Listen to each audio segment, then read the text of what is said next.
এখানে এসেছি মূলত সবাই তো বিদায়ের বক্তব্য দেয়, কিন্তু দুইটা পরামর্শ দিতে এসেছি। জাপানি দুইটা কৌশল আছে, যে দুইটা কৌশল যদি তোমরা আয়ত্ত করতে পারো, আপাতত জীবনে অনেক পর্যায়ে ধনী না হতে পারলেও সুখী এবং স্বাচ্ছন্দ্যে জীবন যাপন করতে পারবে। সেই দুইটা কৌশলের মধ্যে প্রথম হচ্ছে ইকিগাই এবং দ্বিতীয়ত হচ্ছে কাইজেন। আমার কথা কি পিছনে শোনা যায়? শোনা গেলে হাত তোলা করে পিছন থেকে। কি আমার কথা পিছন থেকে শোনা যায় না? তোমরা কি বলতে পারবে জাপানের রাজধানীর নাম কি? টোকিও। জাপানে কিন্তু সর্বপ্রথম এবং সর্বশেষ পারমাণবিক বোমা পড়েছে, তা হচ্ছে 2 বার। তারপরেও জাপান কিন্তু বিশ্বের মধ্যে সবচেয়ে উন্নতশীল দেশ, কারণ তারা হচ্ছে 8টি কৌশল অবলম্বন করে। তার মধ্যে প্রথম হচ্ছে কাইজেন এবং ইকিগাই। কাইজেন এটা কিরকম করে হচ্ছে তারা আয়ত্ত করে বা কিভাবে মানে, আসলে এই কৌশলটা আমরা কিভাবে মানব? ডাক্তার শিগেকি হিনোরা, তিনি জাপানের সবচেয়ে বয়স্ক এবং বিখ্যাত চিকিৎসক ছিল। 105 বছর বয়সেও তিনি চিকিৎসা করতেন।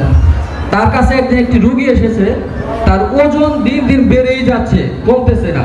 কিন্তু যে এসেছে তিনি একজন বিজনেসম্যান, তার কিন্তু ব্যায়াম করে এবং খাবার মেনটেন করার সময় থাকে না। তখন ডাক্তার শিগেকি হিনোরা বলল, আপনি কি গান শোনেন? সে বলল যে হ্যাঁ, আমি গান শুনি। তখন বলল যে আপনি যখন গান শুনবেন, একটা গানের সাথে আপনি ব্যায়াম করবেন বা একটু ড্যান্স করবেন।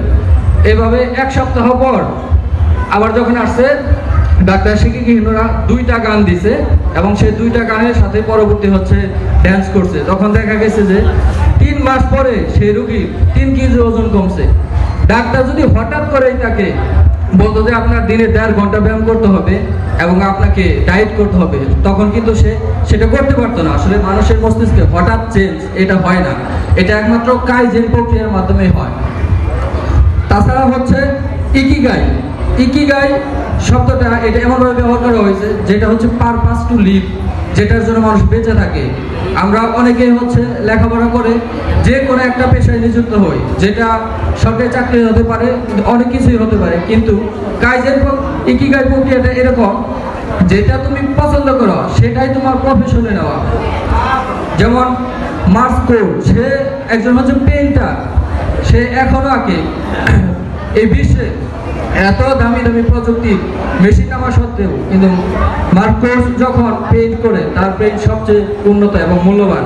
এই জন্যই মাশরাফি মুর্তজা খেলা তার যেরকম প্যাশন, সেরকম এখন জীবিকার জন্যও কিন্তু একটা উপার্জন, তার প্রফেশন হয়ে গেছে। পরিশেষে একটা কথাই বলতে চাই, আমার সামনে যারা আছে তাদের আর মনে হয় এই ক্লাসে বা